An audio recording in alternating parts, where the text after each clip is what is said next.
all the broken vessels were filled. When the sun said there are no more vessels, the pillar of oil heard and stopped flowing. The woman asked the prophet of God, am I to separate tithes from this oil? Take maaser. He told her, your husband sustained the profits of things that do not need to be tithed.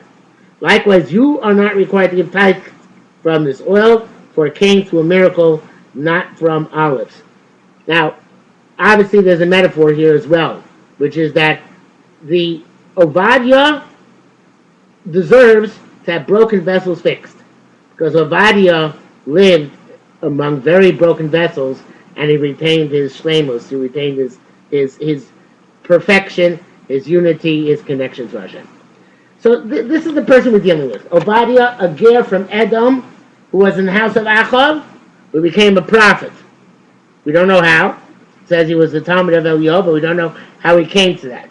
But we know that he had the lowest background of any Navi until his time, and after his time, for all time. The question is, so why does Ovadiah have such a small sefer?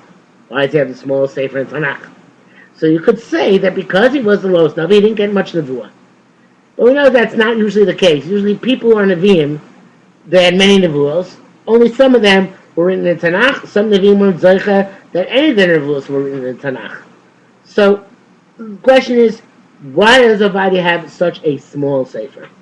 So this is a cute story. It's not pshat. This cute story which is brought down here. There's a sefer called Bi'urei HaChasidus Nach, the explanations of Chasidus in the Navi, and therefore you know it's coming more or less. It says that there's a story told about Rabbi Menachem of Vorka. Rabbi Menachem of Vorka, it says, did not conduct himself like other tzaddikim, who said Divrei Torah in public. So when one of his friends asked him, what's the reason? He said, Chazal tell us that Shimon HaMsoni was Rabbi Akiva's Rabbi. Elsewhere it's called Nachum HaMsoni, and elsewhere it's called Nachum Ish Gamzu. So it may or not be all the Torah about the same person, but we assume that it is. And he was Rabbi Akiva's Rabbi, and he would darshan, and he would darshan every time it said the word Es in the Torah. What the word Es means. Once he got to Es Hashem Elokecha Tira, he stopped, because he said, how can I darshan the word Es in Es Hashem Elokecha Tira? What are you supposed to fear besides God? So it says Rabbi Akiva's Talmud eventually came and darshaned that Es as well. And he said that it means that the Rabbos Tamei Chacham to Kutamei Chachamim. But the way the Hasidic approach is that when Shimon HaMsoni said, the Menachem from Vorka, when Shimon HaMsoni reached the Madrega of the highest Yira, the highest awe of Hashem, Yira Ilah Piresh, he stopped darshaning. In other words, a person that's in a high enough Madrega doesn't darshan. And therefore, it says by Ovadiah, it says in where he's talked about in elsewhere in Tanakh, in Malachim, it says Ovadiah was very much Yirei Hashem, was very much in awe and fear of Hashem. So therefore, he only has one parak in his sefer, because the higher you are, the less you need to talk. Now, this is a Hasidic Shavot, but there's some truth to it as well. The truth of the Hasidic Shavot is, by the all Hasidic Shavot, good ones are like that. They might not be pshat, but they have a true message to them. So the true message here is that when you don't understand something properly, you have to express it in lots of words. When you do understand something properly, then you don't have to actually talk a great deal. That's why two people are very friendly with each other, in love with each other, can sit in silence and can commune with each other in silence, whereas two people who are not comfortable with each other have to talk and feel very awkward in the gaps. So therefore, what he said, the Rabbi Nachum of Vorka is telling us is that there are certain levels of kedusha in which one does not have to actually be verbose in order to be Oved Hashem. For us, if we're not talking, thank you, Alan, for saying that's a good marshal. For us, when we're not talking, we're not thinking about Hashem. If we're not davening, we're not learning, Hashem is not going through our mind. But for a person who is on a higher madrega, that's unnecessary. The Rambam says that the others are on the highest madrega because they were able to do other things in thinking of Hashem. But in any event, this is the idea of being a mormat, say harbe. Do little, say little, and do much. And the Shirei Das, the Rezlei Bloch, Shir Das, which was actually written down by my grandfather, Shalom, he says that it's not two separate things. Speak little and do a lot. They're a cause and effect. The person who speaks little, it's because he's a big doer. And the person who speaks much, it's because he doesn't do very much at all. So some people need to speak a lot. People like me who enjoy speaking for the sake of hearing themselves speak. It's not a good midah. The better midah is siyag l'chachma shesika. So the fact that Ovadiah has a small sefer has nothing to do with his level of kedusha. He could have been among the holiest prophets, and on the contrary, since he started from far down, perhaps he was very, very great. And the fact that he has such a small sefer is quality, so to speak, over quantity. So all that was the introduction to Sefer Ovadiah, which we're going to start tonight. I think we'll go to 11:45 and 8:45 Pacific time, and then stop. Oh no, there is one other thing I want to say as an introduction from Reb Tzadok. There's another Chazal which I didn't notice it was in inside that book which I was using. Maybe it wasn't, but this Chazal says that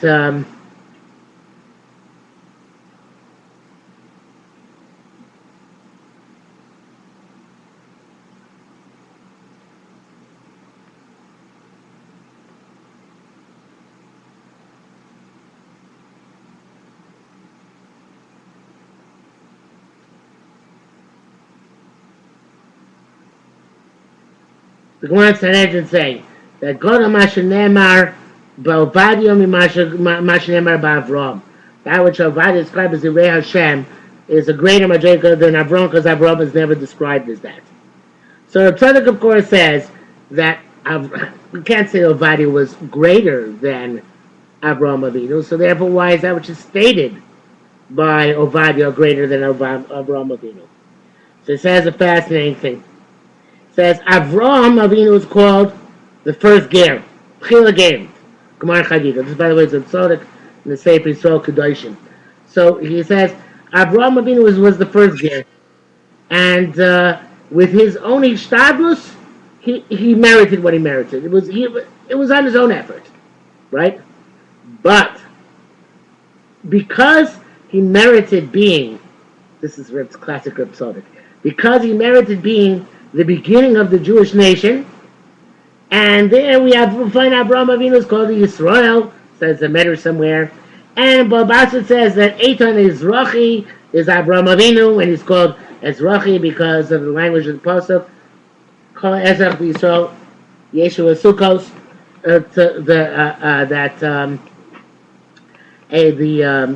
all the citizens of Israel should all sit in Sukkos, and therefore, if I understand what he's saying correctly, all the future generations already had an impact on Avraham Avinu. This is a very big yesod of Reb Tzadok. Many, many places he uses this. That the future impacts on the present. I shouldn't say many places. I know one other place where he uses it. He uses it by Rosh Chodesh. He says all the other Yom Tovim celebrate events which took place in the past. Rosh Chodesh celebrates events which takes place in the future. The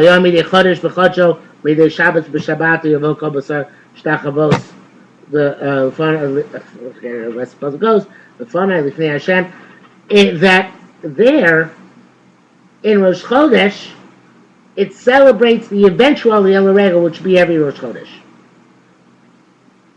the event for which Rosh Chodesh celebrates hasn't taken place yet. So he says the other Yom Tovim are stronger than Rosh Chodesh because they celebrate events which already took place. The Rosh Chodesh is not as strong because it celebrates something which has not yet occurred.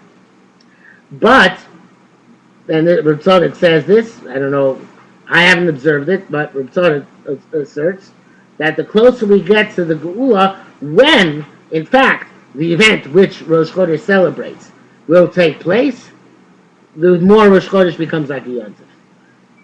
So, if that's the case, here we find something similar. Avraham Avinu's power to become a ger was assisted by all that kedusha which was going to come from him as the founder of Klal Yisrael. So therefore, even though he was a much greater person than Ovadiah, but his gerus was easier because of all of that effect of the future and the present. Ovadiah, his Yiras Hashem was a greater accomplishment, even though he wasn't greater in totality, but Yiras Hashem he was.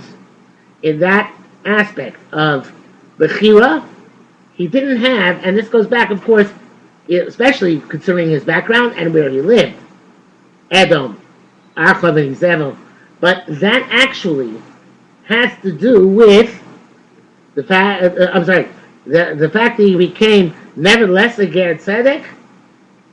The fact that it has to do with a special level of Yiras Hashem, which he was able to develop in himself.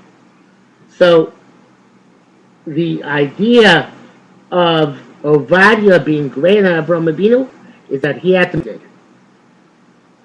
Hashem out of adversity, but also his Yiras Hashem as independent of this past and relatively independent of a future, at least relative to Avraham Avinu.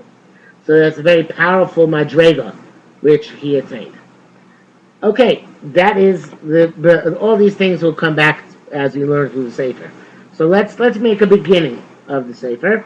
If you can take those of you who have Tanachs, you should take out the Tanakh that Sam found put on screen before in the chat, the place where you can find the Navi with Malbim online. And I will now read the first pasuk. Chazon Ovadiah, the vision of Ovadiah. Kol Amar Hashem Elokim, this is what Hashem, the Lord, said, Le'edom. Shmuah Shamanu Mi'ez Hashem. A rumor we heard from Hashem. V'tzir Bagoyim Shulach. And an emissary among the nations has been sent. Kumu v'nakumu aleh milchama. Rise up and let us rise up against it to war. Very cryptic pasuk. So, my particular bias in learning Navi is that I always hate straight for the Malbim. After the Malbim, I'll go back to see other things. Okay? But let's go straight to the Malbim. Malbim says, Egechi Zayon, plus a Aleph. Chazon Ovadiah le'edom. Hinei Edom he'reil Yisrael b'churban bayis rishon. The truth is, Edom is really bayis sheni. What does Edom have to do with bayis rishon? Edom bayis rishon, they were minor players of it all. Bavel was the main player in the bayis sheni, yet Ovadiah is prophesying during bayis rishon time. So, how does Edom get this top billing at the time? So, nevertheless, says the Malbim, no. Hinei Edom he'reil Yisrael b'churban bayis rishon. They also did bad to the Am Yisrael during the time of the first Beis HaMikdash, destruction of first Beis HaMikdash. She'az samchu ha'mapolis Yisrael. That then they rejoiced on the fall of Israel, b'churban Beis HaMikdash, destruction of the Beis HaMikdash. And achaka b'churban sheni, of course, later on in the second Beis HaMikdash period, she'nechra idei Romim, which was destroyed by the Romans, she'im nikru b'shem Edom. Why they're called Edom al She'ir Romi Hisyashva Mi Ne Edom. Now this is a fascinating perspective of Chazal. Chazal associates Rome with Edom. And here he says, the Malvin takes it very literally. He says,